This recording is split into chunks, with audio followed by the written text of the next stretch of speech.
Trademark का simple meaning क्या हो सकता है कि कोई भी मार्क हो और उस मार्क को हम उस पर्टिकुलर ट्रेड के साथ, उस पर्टिकुलर कंपनी ऑर्गेनाइजेशन के साथ हम एसोसिएट करें, उसे हम बोलेंगे ट्रेडमार्क। तो मतलब कोई भी ट्रेड है, उसका अपना एक ब्रांड उसने अपना बना लिया है, उसने अपने आप को इतना पॉपुलराइज कर दिया है लोगों के बीच में कि हम उस मार्क को देखकर पता लगा सकते हैं कि ये मार्क उस ट्रेड के साथ बिलोंग करता है। फॉर एग्ज़ाम्पल, आप कोई भी नाइकी का प्रोडक्ट ले लीजिए, तो उस पर अगर एक ऐसा स्कूश बना होगा, मतलब ये ऐसे टिक बना होगा या नाइकी लिखा होगा, तो वी विल एसोशिएट कि ये जो प्रोडक्ट है ये नाइकी से बिलोंग करता है। ठीक है, तो यहाँ पे अभी ट्रेडमार्क बहुत सारी चीज़ें होती है, मतलब डिफरेंट टाइप के होती है, जैसे वर्ड मार्क हो जाता है, लोगो मार्क हो जाता है, शेप मार्क हो जाता है।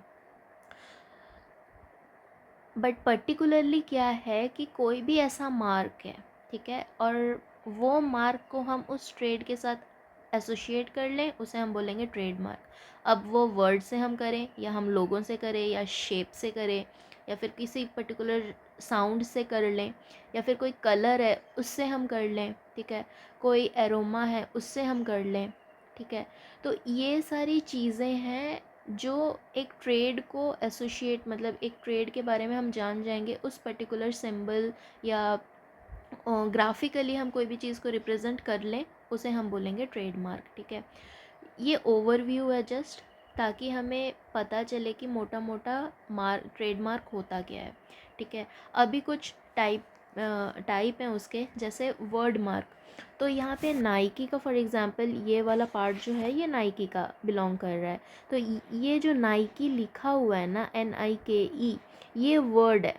ठीक है, इसे हम बोलेंगे, कहीं पे भी आप NIKE देखें तो ये क्या जा रहा है, ये वर्ड मार्क में चला जा रहा है। ठीक है, ये स्कूश जो है इसे क्या बोलेंगे, अगर कहीं पे ऐसा टिक मार्क है, कोई भी प्रोडक्ट है, आपने शू ख़रीदा फॉर एग्ज़ाम्पल, और उस शू में आपका ऐसा टिक साइन है, तो मतलब स्कूश होकर है, तो आप क्या बोल, ये लोगो है उसका। ठीक है, कहीं पे भी आप ऐसा टिक लाइन मतलब देखा, तो ये हम एसोशिएट कर लेंगे कि ये नाइकी का प्रोडक्ट है, दैट इज़ लोगो। ठीक है, और ये जो जस्ट डू इट लिखा हुआ है ये इसका स्लोगन है। अगर कहीं पे जस्ट डू इट भी लिखा होगा ना, तो हम एसोशिएट कर लेंगे, ये इतना पॉपुलराइज्ड होकर है, तो हम इसे देख लेंगे और समझ जाएंगे कि ये जो है ये स्लोगन है, तो ये स्लोगन मार्क में चला जाता है। ठीक है, ये भी रजिस्टर्ड है, तो नाइकी का ये सारा कुछ रजिस्टर्ड है। ठीक है, फिर आता है मैकडोनल्ड्स का। मैकडोनल्ड्स का ये जो M ऐसा बना हुआ है, ये क्या है, ये एक लोगो है, कहीं पे भी आप ऐसे लिखा हुआ देखोगे, क्या एसोशिएट करोगे, मैकडोनल्ड्स। तो ये मैकडोनल्ड्स, अगर ये कोई भी अलग कंपनी इसको चलाए, ठीक है, आसपास के ढाबा वाले अगर ऐसा लिख दें, तो यहाँ पे इन्फ्रिंजमेंट होगा कि नहीं, हम जब सोचेंगे कि भाई ये इतना पॉपुलराइज है, हर इंसान जानता है, तो ये वाला एसोशिएट कर लेंगे मैकडोनल्ड्स से। ठीक है, तो इसीलिए ये भी उसका रजिस्टर्ड है। अब आई एम लविंग इट, तो ये वाला ऐसा लिखना भी उसका रजिस्टर्ड है, तो ये आई एम लविंग इट, ये क्या है, ये एक स्लोगन टाइप है, तो ये हो जाएगा हमारा स्लोगन मार्क है।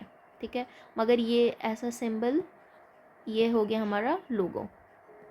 अब HP का आप कोई प्रोडक्ट ख़रीदते हो, ये ह्यूलेट पैकर्ड का, तो उसमें ऐसा HP लिखा होना, ये हम एसोशिएट करते हैं कि भाई ये HP की कंपनी का है।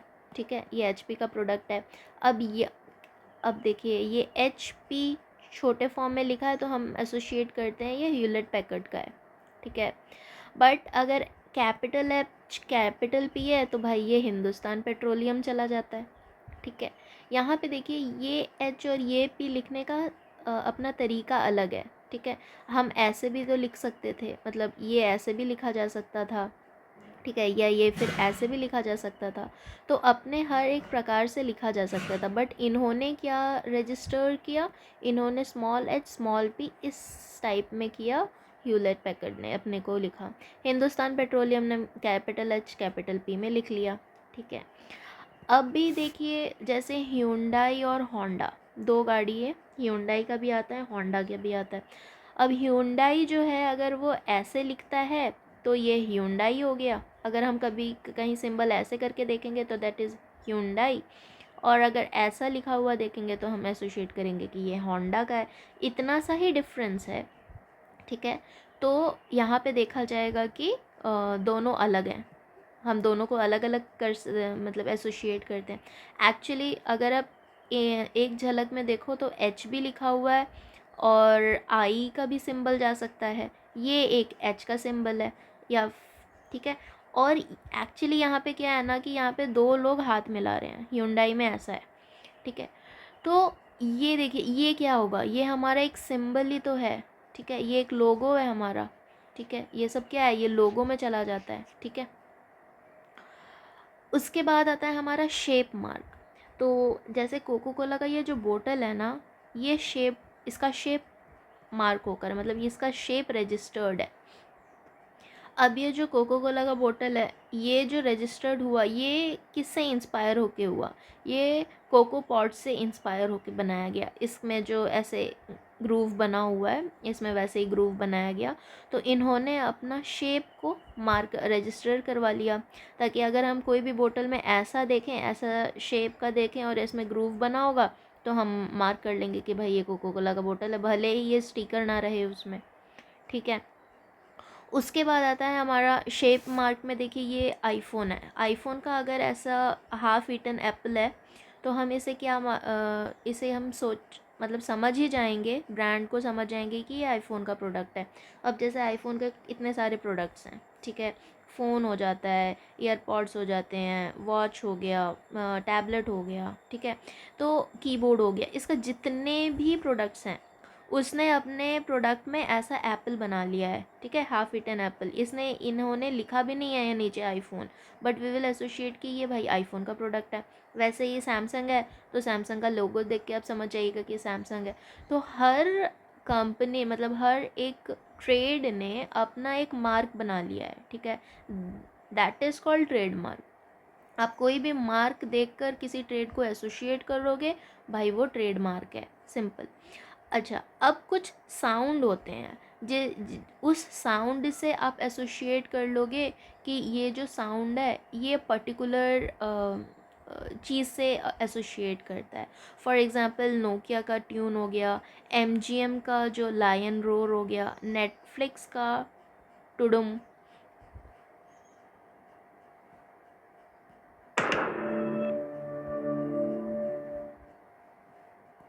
ये जो साउंड प्ले हुआ, ये हम एसोशिएट कर लेंगे कि ये भाई ये नेटफ्लिक्स का था।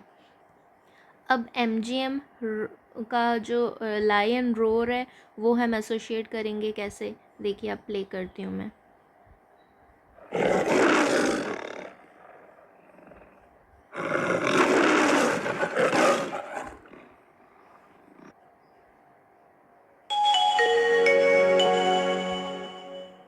ये है नोकिया, याहू ने अपना मार्क ट्यून को रजिस्टर कराया, उसका ऐसा साउंड है।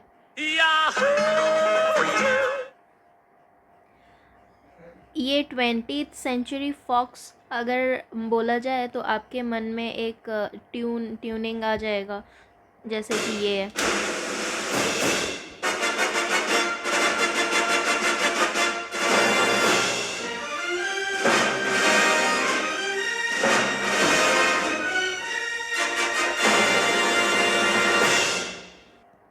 तो ये सारे कुछ ट्यूनिंग होते हैं या साउंड क्लिप होते हैं छोटे छोटे, उस साउंड से हम एसोशिएट कर लेते हैं कि ये सारे जो हैं ये इस ऑर्गेनाइजेशन से या इस कंपनी से एसोशिएट करते हैं, ठीक है। वैसे ही होता है कलर मार्क, जैसे आप कोई कलर को देखोगे और आप एसोशिएट कर लोगे कि अरे ये कलर तो इससे एसोशिएट करेगा, ठीक है। जैसे कैडबेरी का पर्पल कलर, तो कैडबरी का पर्पल कलर, इवन दो वो उन्होंने बहुत कोशिश की कि वो अपना पर्पल कलर को रजिस्टर करवा लें, बट नेस्ले ने फिर उसको अपोज़ किया और फिर उनका रजिस्टर नहीं हुआ। बट वो क्लेम करते हैं कि उनका कैडबरी का जो पर्पल कलर आता है कि वो हमारा है। उसके बाद कोको कोला का रेड कलर, इवन दो वो क्लेम करते हैं मतलब कि ये हमारा सिग्नेचर कलर है, और दूसरे प्रोडक्ट को इस्तेमाल करने से बोलते हैं कि हमारा इन्फ्रिंजमेंट हो रहा है, बट इवन दो उनका रजिस्टर नहीं हो पाए, क्योंकि सिंगल कलर को रजिस्टर करना इतना भी इजी नहीं होता, ठीक है। तो मगर आप सिंगल कलर को रजिस्टर कर सकते हो, जैसे यूपीएस ब्राउन, उनका एक यूनिक ब्राउन कलर होता है यूपीएस का, जैसे वो अपने ट्रक के ऊपर या फिर यूनिफॉर्म के ऊपर इस्तेमाल करते हैं, तो वो अपना ये brown colour, unique brown colour को रजिस्टर करवा लिए हैं। उसके बाद टी मोबाइल का जो मैजेंटा कलर है, पिंक कलर जैसा आता है, उन्होंने रजिस्टर करने की कोशिश की, इवन तो नहीं मिला, बट वो क्लेम करते हैं मैजेंटा के ऊपर। उसके बाद आता है हमारा कैटरपिलर, उसका येलो कलर जो है वो हेवी मशीन और इक्विपमेंट, जैसे आप कोई भी हेवी मशीन देखोगे ऐसे पीले कलर का, तो आप मोस्टली एसोशिएट कर लोगे कि ये कैटरपिलर का होगा, ठीक है। तो ये सारी कुछ मार्क्स होते हैं। उसके बाद आता है कुछ एरोमा होता है जो अपना कंपनी क्लेम करती है उस पर्टिकुलर प्रोडक्ट्स पे। तो ये सारे चीज़ हम बाद में देखेंगे, बट द पॉइंट वाज कि किस चीज़ को हम ट्रेडमार्क बोलेंगे और उसके कौन कौन से मेनली टाइप्स हो जाते हैं, ये सारी चीज़ें हमने पहले वीडियो में बस यही कवर किया है।